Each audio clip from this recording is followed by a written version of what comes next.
ကဲတဲလေးတို့အတွက်အထူးစေဒီမှာဒါလေးကမာကြီးအော်ရာထဲမလို့မာကြီးရိုက်ထားတာနော်အော်ရာထဲမလို့ရိုက်ထားတာပါဒါလေးက9000နဲ့ပြတ်ပါတယ်9000နဲ့နော်9000သမီးတို့တွားကြည့်55ပြတ်တဲ့စာရွှေပြောက်စင်းမှာ55ပြတ်တဲ့စာကိုမာကြီးတို့ဒီမှာ9000နဲ့ဖြတ်ပေးလိုက်ပါတယ်ကဲတဲလေးရသွားတဲ့တဲလေးကျေးဇူးအများကြီးတင်တယ်နော်ဝယ်ပေးတာကိုလည်းကျေးဇူးတင်တယ်ညီမလေးလည်းအရန်ပျော်တော့နော်ကဲမှာကျင်တဲ့လူတွေမက်ဆင်မှာရှားပါအောင်မယ်ဒါလေးရပါဦးမယ်မြန်လေးတော့မက်ဆင်အော်ရာတင်ပေးစေချင်တယ်နော်မက်ဆင်ကမနေ့ပြန်ပို့မှာမို့လို့ပါအခုလေတက်တာနဲ့တခါတည်းဖြတ်ပေးထားတာပါဒါ4000အော်လေ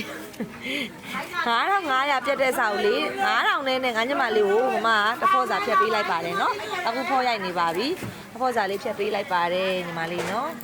ကဲကျေးဇူးအများကြီးတင်ပါတယ်ဒါလေးက9000စာပါ9000စာနော်ကြိုက်တဲ့နေရာမှာကဲဈေးတွေတိတဲ့လူတွေဒီနေ့ဝယ်ခဲ့တဲ့လူတွေမက်ဆီကို comment မှာရေးပေးခဲ့ပါအောင်တန်းနေဆိုလို့ရှိရင်လည်းမှန်းခဲ့ပေးအောင်နော်ကဲဒီမှာ9000ကဲလက်စားနဲ့မှ4000စာလေးတစ်စားကိုပြပေးမယ်4000စာနဲ့9000စာနဲ့ပါခွာလဲရှင်းရအောင်လို့ပါဒါလေးကရုပ်စာလေး4000စာပါဒီမှာနော်ဒါ4000စာနဲ့9000စာနဲ့ခွာချချက်နေနော်ဒါ9000ဒါ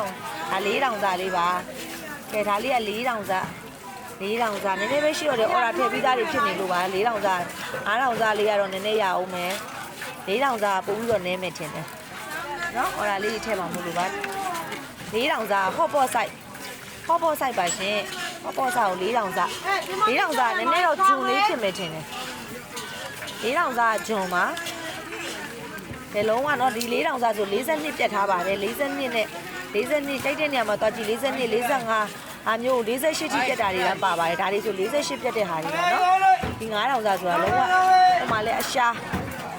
ကဲချွေးပရောက်ပဲရောက်သွားတာနဲ့အရှားပါနော်ဒါလေးကမက်ဆေ့ကိုတခါတည်းလေကနေပြီးတော့တခါတည်းဆင်းလာတဲ့ဟာတွေမို့လို့ပါကဲနောက်ကမက်ဆေ့ချွေးပရောက်ဈေးကနေပြန်လာတော့မှဒီပစ္စည်းကိုဈေးဖြတ်ရတာနော်